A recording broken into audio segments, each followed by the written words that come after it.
하나님의 큰 은혜가 오늘 예배 참석한 성도 여러분들이 함께 하시기를 예수님의 이름으로 축복합니다.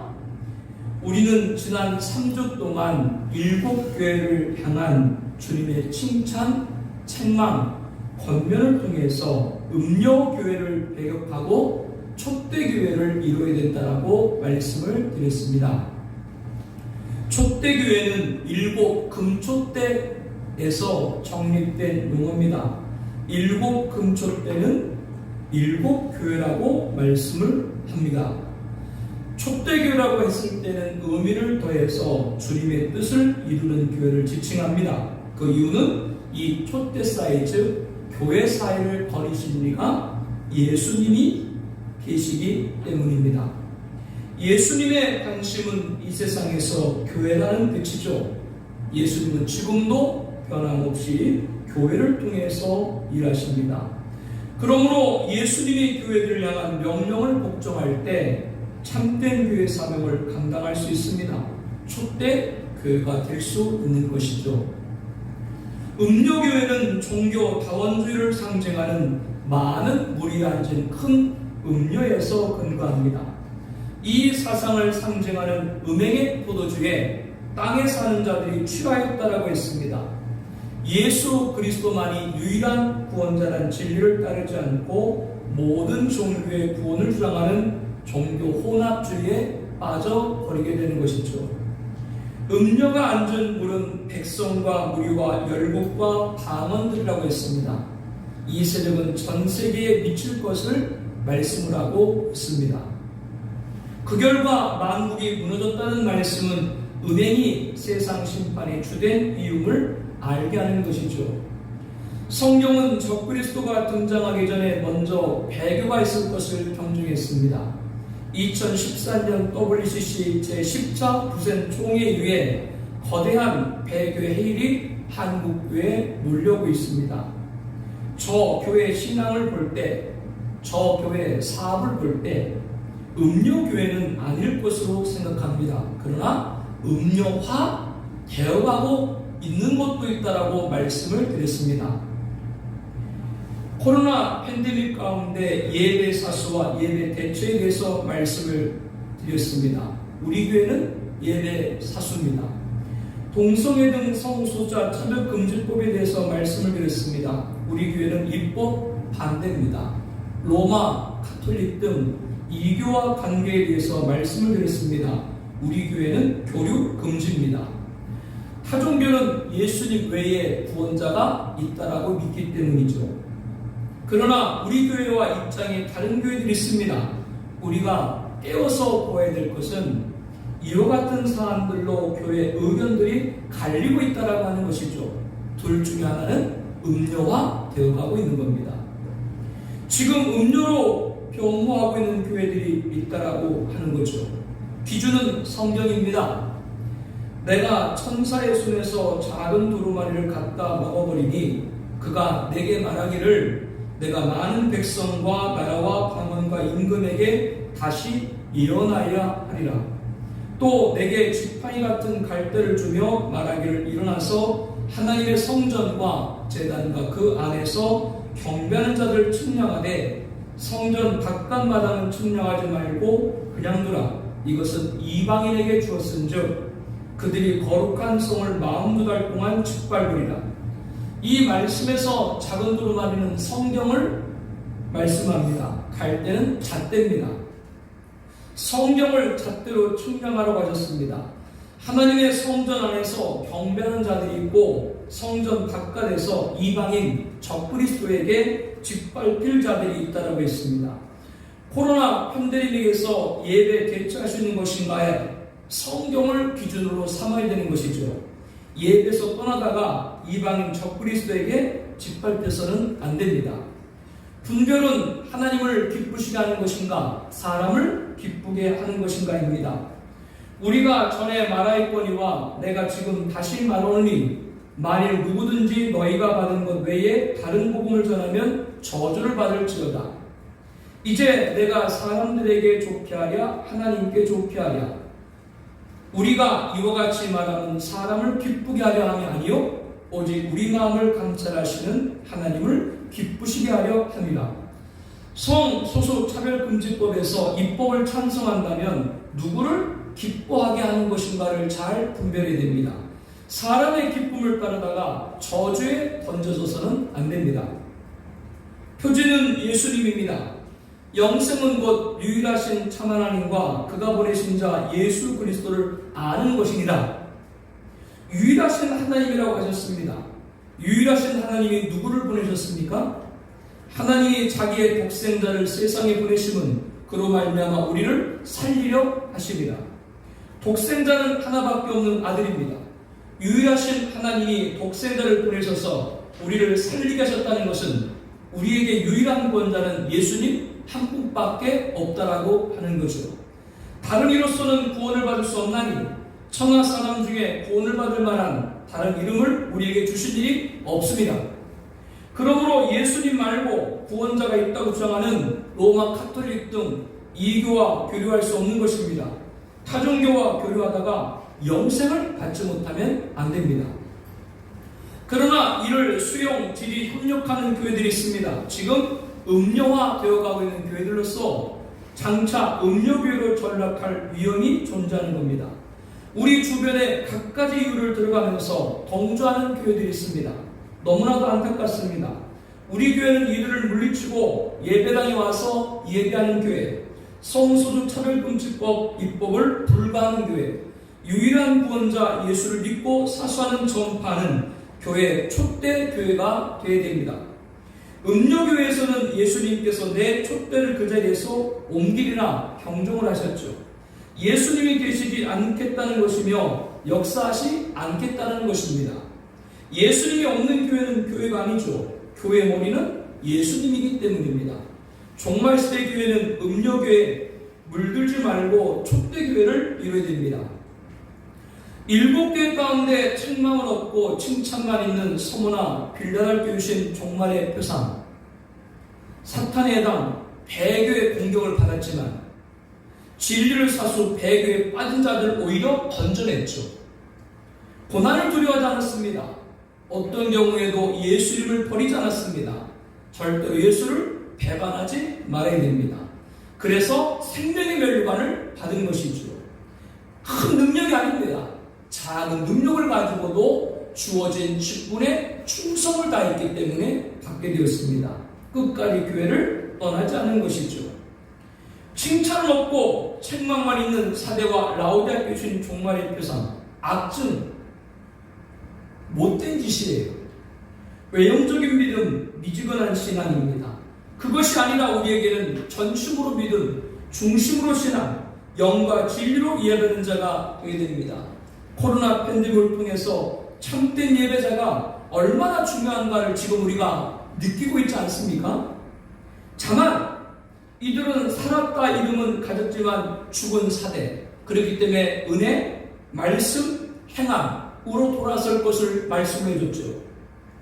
뜨겁지도 아니하고 차지도 아니한 라오디아 교회는 연단, 신옷, 영안을 심령에 각인하라고 말씀을 했습니다. 그러나 진주, 죽은 사대교회에도 거룩한 사자, 옷을 더럽히지 않은 거룩한 사자가 있었고요. 주님의 비유를 건드린 라오디아 교회에도 문을 여는 자가 있었습니다. 주님이 포기하지 않으신 거죠. 칭찬, 책망, 권면 모두 있는 에베소, 버가모, 두아데를 주신 종말의 표상 장목입니다. 이들은 예전에 잘했던 거죠. 에베소 교회는 첫사랑을 잃어버렸습니다. 버가모 교회는 순교자까지 배출했던 교회인데 발람과 니골라당, 비신앙과 이단의 가르침에 빠졌습니다. 두아디라는 좋은 일을 많이 했지만 배교, 기독교의 가면을 쓴 이리 이세벨을 분별하지 못했습니다. 그래서 회복할 것을 명령하셨죠. 에베소 신앙 중심의 십자가 사랑으로 서라. 버가모 비신앙과 이단에 빠진 철저한 회개가 있어야 된다. 그래서 이 칭찬 받은 이 교회가 되어서 다시 철장, 권세를 갖는 그런 교회가 되어야 된다고 말씀을 나눴습니다. 칭찬만 있었던 서마나 비달교회, 고난 가운데도 예수님은 배반하지 않았습니다. 그래서 생명의 멸류관을 받았습니다. 작은 능력이지만 주신 일에 충성을 했습니다. 칭찬 먹고 책망만 있었던 사대와 라오디아 교회, 고난 가운데서 연단을 감당을 해서 흰옷을 입어서 대환란에 떨어지지 아니하고, 그리고 이를 볼 수 있는 영안을 가지라고 말씀을 했습니다. 책망, 권면, 칭찬 세 가지가 있었던 에베소, 버가모, 도아들의 고난 가운데도 배교, 종교다원주의, 이세벨의 교훈 음료 따르지 말고 첫사랑 예수 사랑으로 회복되어서 절장, 쇠막대기, 무엇에도 무너뜨리는 그 권세를 받고 종말의 사명자를 배출하는 그런 교회가 되라고 말씀을 했습니다. 이렇게 7교를 통해서 우리가 귀한 말씀들을 나눴죠. 한 예예요. 정치적으로 제 말씀을 듣지 마세요.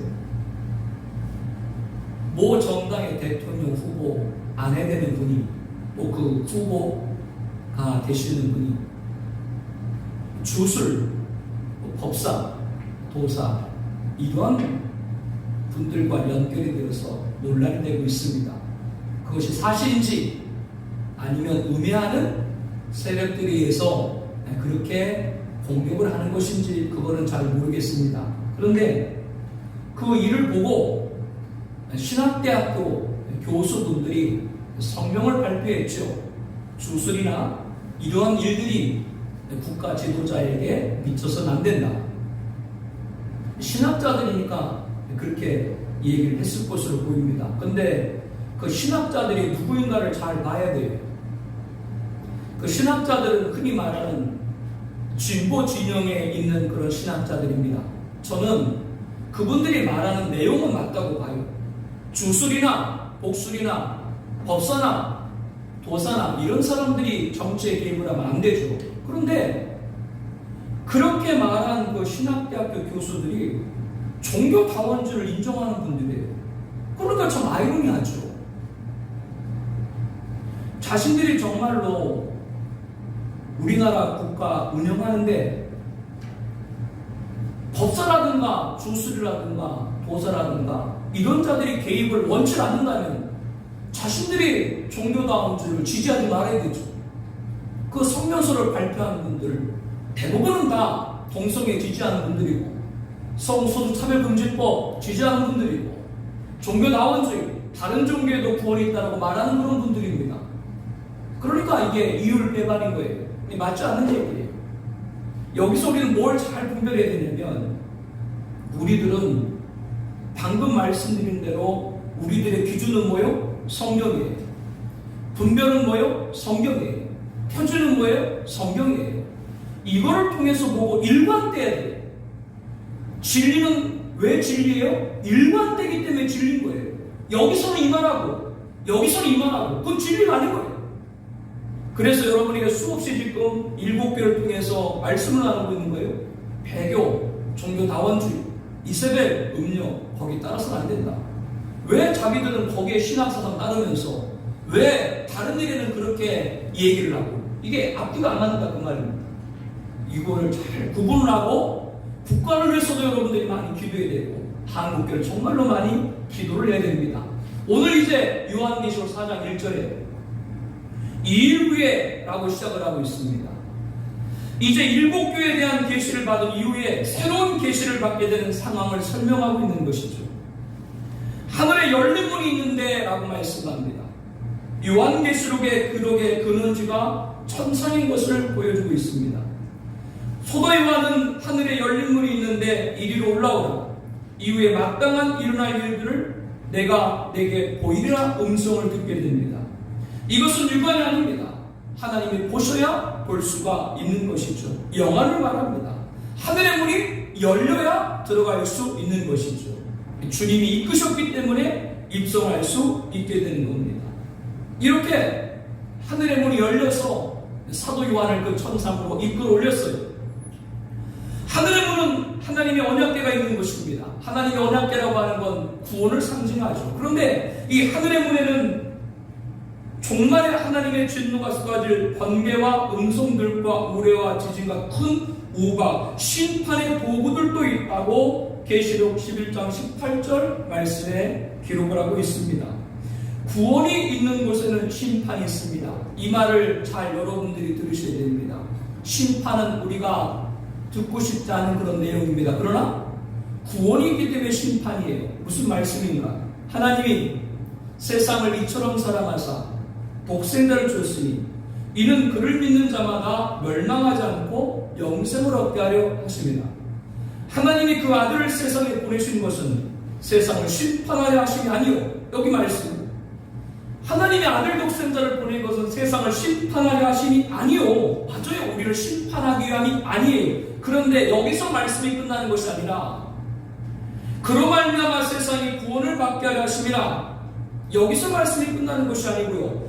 그를 믿는 자는 심판을 받지 아니하는 것이요 믿지 아니하는 자는 하나님의 독생자 이름을 믿지 아니함으로 벌써 심판을 받은 것이라. 즉 심판 받기를 원치 않으시지만 하나님의 보내신 독생자 예수를 믿지 않는 자는 심판을 받았다. 그렇기 때문에 구원은 뭐예요? 항상 심판과 같이 증거되는 말씀이라는 것을 알아야 돼요. 특별히 계시록은 지구의 마지막에 있을 심판에 관한 말씀입니다. 방금 말씀드린 대로 심판이라고 할 때 우리는 두렵다는 선입견을 품을 수가 있습니다. 그러나 주 재림의 심판은 불신자들이 받는 것이고 우리에게는 새하늘과 새 땅, 거룩한 성 예루살렘 천국에 입성하는 영광의 날입니다. 이날에 있을 말씀을 주시기 위해 사도 요한을 이리로 올라오라 천상으로 이끈 것이죠. 이 말씀을 보면서 우리는 불신자들에게 이 심판이 쏟아지기 전 지금은 은혜 받을 만한 때요. 보라 지금은 구원의 날인 교회 시대에 복음을 전할 사명을 다시 한번 결단하고 경각을 해야 됩니다. 그러므로 사도 요한에게 하늘에 열린 문은 우리들에게도 열린 문입니다. 사도 요한이 그 문으로 하늘에 올라갔는데 그것은 요한만이 아니라 예수 믿는 저와 여러분도 그 문에 올라간다라고 하는 것을 보여주고 있는 거예요. 무엇이 열려 있어요? 천상이 환하게 열려 있습니다. 천상의 중심부에 있는 하나님의 보좌까지도 알게 있습니다. 왜 열어주셨어요? 우리가 하나님과 영원히 살 것이기 때문에 이렇게 열어주고 있는 거죠. 확신을 갖게 하는 겁니다. 그러므로 열려볼 수 있는 것을 볼 수 있다는데 감사해야 됩니다. 아무나 볼 수 있도록 열어주신 것이 아닙니다. 그리고 하늘의 문이 열렸어도 안 믿는 사람은 안 믿는 거예요. 그러나 우리는 사도 요한같이 그 하늘 문으로 천상에 올라갈 걸 믿는 믿음을 갖고 있는 것이죠. 하늘의 보좌는 하나님이 가져가신 것입니다. 이것은 당차된 일에 대해서 계획하고 집행하는 총사령부가 되는 겁니다. 거기에서 모든 인류의 흥망성쇠와 인간의 생사학이 다 집행이 되는 곳이에요. 요한이 성령의 감동으로 이끌림받았다. 그 보좌를 보았다라고 말합니다. 재림신앙으로 성도가 신부로 단장하기 위해서는 목회자도 통신도도 항상 성령의 충만함을 입어야 됩니다. 하나님의 말씀인 성경은 하나님의 감동으로 기록되었기 때문에 그렇죠. 성령의 감동으로 계시록도 보아야 말씀이 열리게 됩니다. 계시록 1장 10절에 주의 날에 주일날이죠. 내가 성령에 감동되어 내 뒤에서 나는 나팔소리 같은 큰 음성을 들으니 이렇게 계시록이 시작되고 있습니다.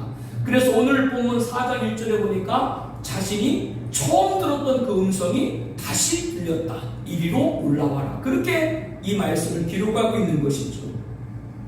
성도님들은 확신해야 됩니다. 요한이 천상의 보좌를 보았습니다. 우리도 천상의 보좌를 보았습니다. 요한의 천상의 보좌를 보고 기록한 성경을 통해서 우리도 그 보좌를 보았다라고 하는 거예요. 우리에게 알게 하신 것은 다른 것이 아니라 마지막까지 저와 여러분들이 구원을 받기 위함입니다. 그런데 똑같은 말씀을 봐도 천상에 대한 믿음과 감격은 동일하지 않을 수 있습니다. 어떤 성도님들은 절절히 깨닫게 되지만 어떤 성도님에게는 시큰둥할 수 있습니다. 천상은 나중에 갈 것인데 지금하고는 동떨어진 것으로 여겨지기 때문이죠. 그 차이는 다른 데 있는 것이 아닙니다. 일상을 성령의 인도를 받고 사는가 여부에 따라 달라집니다. 성령은 육신의 소욕을 멀리하게 됩니다. 영의 일에 힘쓰게 합니다. 말씀 사모, 복음 전도, 기도 모델이 뒤처지지 않게 됩니다. 그래야 성령의 충만한 성도는 천상의 보좌에 대한 메시지를 들었을 때 가슴이 뜨겁게 되어집니다. 설레게 되는 것이고 그 나라에 들어갈 소망을 갖게 되는 것이죠. 내가 장차 입성할 천국이고 목도할 영원히 살아갈 나라이기 때문입니다. 그러므로 성령의 인도함을 받은 사람은 지금 이 세상에 있지만 천상의 보좌가 손에 잡히는 것처럼 살아가는 거예요. 이게 성령의 사람이에요. 요한이 성령의 감동으로 천상의 보좌를 보았듯이 우리도 그 말씀을 성령의 감동으로 읽고 듣고 보기를 축복합니다. 어찌 성령의 감동 없이 이 시대 신앙을, 이 마지막 시대 믿음을 지켜나갈 수가 있겠어요? 요한은 보좌에 앉으신 하나님을 뵙게 되는데요, 요한이 바라본 하나님의 모습은 먼저 벽옥 같다라고 했습니다. 대제상 흉패의 마지막 모습이고 하늘에서 내려오는 거룩한 성수 예루살렘의 첫 번째 기초석도 벽옥 같다라고 했는데요, 푸른 빛이 나는 빛나는 옥으로 귀한 보석 중에 하나입니다. 수정같이 맑고 깨끗한 빛으로 하나님의 거룩한 영광의 본체를 상징합니다. 두 번째, 홍보석 같다라고 했습니다. 대제상 흉패의 보석이며 하늘에서 내려오는 거룩한 성수 예루살렘의 여섯 번째 기초석입니다. 붉은색으로 죄에 대한 하나님의 심판과 거룩한 공의를 상징합니다. 세 번째, 녹보석, 대제상 흉패에서 끝으로 세 번째 보석이며 하늘에서 내려오는 거룩한 성수 예루살렘의 넷째 기초석입니다. 녹색 에메랄드입니다. 하나님의 풍성한 자비와 선하심을 상징합니다. 이 하나님 보좌에 무지개가 둘려있다라고 했어요. 무지개는 홍수 심판 후 노아에게 줬던 언약의 증거죠. 다시는 이 세상을 물로 심판하지 않겠다라고 주신 언약인데요, 이 약속은 바로 예수 그리스도의 피로 이루신 하나님의 새 언약을 의미해줍니다. 예수님께서 이렇게 말씀하셨죠. 이것은 죄사함을 얻게 하려고 많은 사람을 위하여 흘리는 바 나의 피 곧 언약의 피니라. 하나님께서 노아에 주신 무지개 언약은 누구의? 예수님의 피로 세우실 새 언약에 대한 그림자인 거예요. 노아에게 주신 무지개 언약은 그림자로 십자가를 지신 예수님의 피로서 성취된 겁니다. 그러므로 보좌에 둘려진 무지개는 무한한 위로와 소망이 됩니다. 하나님의 은사는 그리스도 예수, 우리 주 안에 있는 영생입니다. 무지개를 하나님이 보여주시고 다시는 심판하지 않겠다라고 언약했죠. 그 언약은 누구를 통해 성취됐다고요? 예수를 믿음으로 성취됐습니다. 왜? 예수님 믿어야 심판받지 않을 줄로 믿습니다. 그렇기 때문에 보좌에 모여 무지개가 둘려있는 거예요.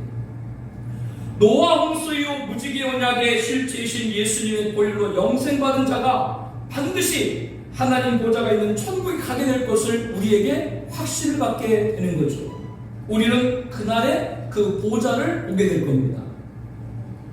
천상의 하나님 보좌에 둘려 24보좌들이 있고 24장로들이 있다고 말씀합니다. 4절 말씀이에요.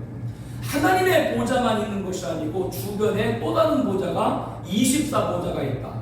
거기에 24장로가 있다. 물론 이 24장로가 앉은 보좌는 하나님의 보좌와는 다른 보좌겠죠. 그럼에도 이들이 보좌에 앉아있다라고 하는 것은 히브리서 12장 23절에 보게 되면 하늘에 기록된 장자들의 모임이란 말씀이 있는데요, 이를 통해서 볼 때 이들이 선별된 자로 봅니다. 즉 이 땅에서 큰 충성과 헌신과 순종한 자들, 순교자들이 이에 속하게 되는 것이죠.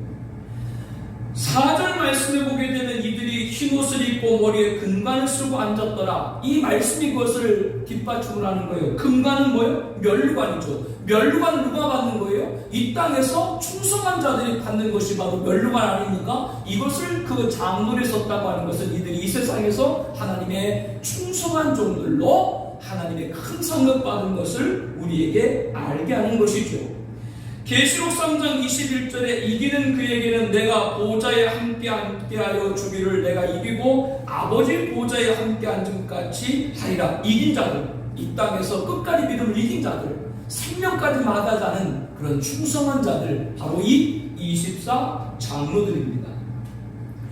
요한은 24 장로들을 바라보고 있는 가운데 보좌에서 나오는 우렁찬 소리를 듣게 됩니다. 5절 말씀에 보니까요, 번개와 음성과 우레소리가 났다라고 합니다. 이 소리는 하나님의 보좌의 어미를 말해줍니다. 이 세상을 심판하시는 하나님의 심판의 두려움을 또한 보여주고 있습니다. 그리고 보좌 앞에 켠 등불 7을 보았는데 이는 하나님의 7영이라고 했습니다. 7영이라는 건 성령을 말합니다. 성령의 등불로 나오는 것은 하나님의 빛이기 때문이죠. 7이라는 수는 하나님의 안식을 의미하는 숫자이기 때문에 완전수를 의미합니다. 그리고 7 등불이 하나님의 영이다, 이렇게 표현을 하고 있는 것을, 하나님의 완전한 영, 그것을 우리에게 가르쳐주고 있습니다. 보좌 앞에 밝게 비추는 역할로 말씀대로 완전한 역사를 이루시는 분이 성령님이신 거죠. 성령은 우리로 하여금 하나님 보좌를 향하는 신앙을 갖게 합니다. 저 나라를 바라보지 이 세상에 믿어두지 않게 해요. 성령이 그의 마음에 거하는 사람은 성령이 가지고 계시는 빛을 통해 그리스도의 빛, 그렇기 때문에 이 세상에 빛으로 살아가게 되는 것이고, 또한 빛의 열매인 모든 착함과 의로움과 진실함을 맺게 됩니다. 이 세상에서 빛이기 때문에. 그리고 그 보좌 계신 하나님을 향한 믿음을 갖게 되는 것이죠. 보좌 앞에 수정과 같은 유리바다가 있다라고 6절에 말씀합니다. 보좌 앞에 수정과 같은 유리바다가 있다. 세상과 다른 거룩한 보좌 앞의 모습을 말합니다. 이단 사이비들, 교주들 가운데 자신들이 거하는 곳을 뭐뭐뭐 궁 이렇게 표현을 하고, 그 안에 보면 완전히 금으로 되게 속으로 휘황찬란하게 장식을 한 자들이 있죠. 다 뭐를 흉내내는 거예요? 이 하늘의 보좌를 흉내내는 건데 그것과 비교할 수가 없는 거예요. 요한은 그 보좌 주위에 네 생물을 보게 됩니다. 좀 전에 하나님 보좌에 들려있는 24 장로 말고 하나님 보좌 주위에 또 다른 존재인 네 생물이 있다라고 했습니다. 첫째는 사자 같고, 둘째는 송아지 같고, 셋째는 사람 같고, 넷째는 날아가는 독수리 같다라고 했습니다. 사자는 용맹을, 송아지는 충성을, 사람은 지혜를, 독수리는 신속을 상징한다고 볼 수 있습니다. 계시록에는 하나님의 심판을 맡은 천사들이 등장을 하죠. 전쟁을 주관하는 바람을 붙잡은 천사, 대형 산불 등을 담당하는 불을 다스리는 천사, 해일과 홍수 등을 다스리는 물을 차지한 천사가 기록되었습니다. 이들은 하나님의 명령을 따라 그 담당한 심판을 행하는 천사들입니다. 네 생물 중 하나가 계시록 15장 7절에 보게 되면요, 네 생물 중 하나가 영원토록 살아계신 하나님의 진노를 가득히 담은 근대적 율법을 그 7 천사들에게 주니라. 이 말씀을 통해서 볼 때도 바로 하나님이 내리실 그 심판을 담당하는 천사인 걸 알게 하고요. 어린 양이신 예수님의 명령을 따라서 첫째인부터 넷째인까지 떼실 때도 이 네 생물이 계시록 6장에 보면 등장합니다. 이로 볼 때도 주의 명령을 받드는 천사들이 말 수 있습니다. 네 생물 천사들은 각각 6날개를 가졌다고 했습니다. 하나님의 일을 지체 없이 수행하는 것을 말하죠. 그 안에 주위에 눈들이 가득하다고 했습니다. 무한한 영적 지식의 통찰력, 지혜를 말합니다. 24 장로들은 성도들을 대표하고 네 생물들은 영을, 천사를 대표한다. 그렇게 여러분들이 보시면 됩니다. 계시록 4장은 영물의 대표인 네 생물과 성도를 대표인 24 장로들이 하늘 보좌에 앉으신 하나님께 예배를 올려드린 것으로 매듭을 짓고 있습니다. 우리 9절 말씀부터 함께 말씀을 보겠습니다. 그 생물들이 보좌에 앉으사 세세토록 살아계신 이에게 영광과 존귀와 감사를 돌릴 때 24 장로들이 보좌에 앉으신 이 앞에 엎드려 세세토록 살아계신 이에게 경배하고 자기의 발을 보좌 앞에 드리며 이르되 우리 주 하나님이여 영광과 존귀와 권능을 받은 것이 합당하오니 주께서 만물을 지으신지라 만물이 주의 뜻대로 있었고 또 지으심을 받았나이다. 이와 같이 내생물과 24장로들 영광과 존귀와 감사 그리고 경배를 하나님께 올려드리고 있습니다. 하늘의 예배인 거죠. 하나님 보좌에 둘려있는 내생물과 24장로들은 하나님을 예배하는 것이 그들의 삶임을 알 수 있습니다. 그렇다면 오늘 말씀을 통해서 이 생생하고 무한하며 어미한 하늘의 보좌를 본 저와 여러분들 어떻게 됩니까? 당연히 본문에 하늘의 예배를 드리는 내생물과 24장로의 자세로 예배를 드려야 됩니다. 하늘의 예배는 어떤 예배였는가요? 보좌에 계신 하나님께 내생물이 영광과 존귀와 감사를 드릴 때 24장로들은 보좌에 앉으신 하나님께 엎드렸습니다. 계시록 5장 8절에도 어린 양의 두루마리를 취하시며 내생물과 24장로들이 그 어린 양 앞에 엎드렸다고 했습니다. 어린 양 앞에 엎드린 24장로들은 본문에서 보좌에 앉으신 하나님께 엎드리고 있죠. 성부 하나님, 성자 예수님 두 분 다 하나님이십니다. 엎드렸다고 하는 것은 예배자의 자세입니다. 우리는 하나님을 예배하는 자로서 하나님을 예배하는 자는 하나님께만 엎드린 자가 되어야 하는 거죠. 단순하지만 진리입니다. 엎드린다는 것은 하나님께 영광을 올려드린다는 것이고 나의 도움은 오직 하나님께로부터 온다는 고백이 담겨있는 것이죠. 여러분 삶의 모든 도움은 누구로부터만 와요? 하나님께로. 나의 도움이 어디서 올고 나의 도움은 천지를 두신 여호와께서로다.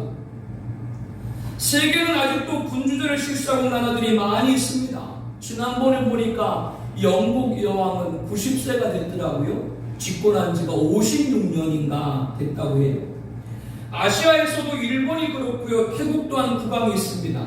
태국 같은 경우는 국왕이 상징적인 존재만 아니라 행정부 수반인 총리의 임명과 실박을 좌지할 정도로 막강한 영향력을 갖고 있고 국민들로부터 큰 존경을 받고 있죠. 태국의 국왕은 여러 명의 부인들을 두고 있는데요. 왕비로 간택된 여인은 국왕 앞에서 얼굴을 들지도 못하고 꿇어 엎드립니다. 존경과 권위를 국왕에게 표현하는 것이죠.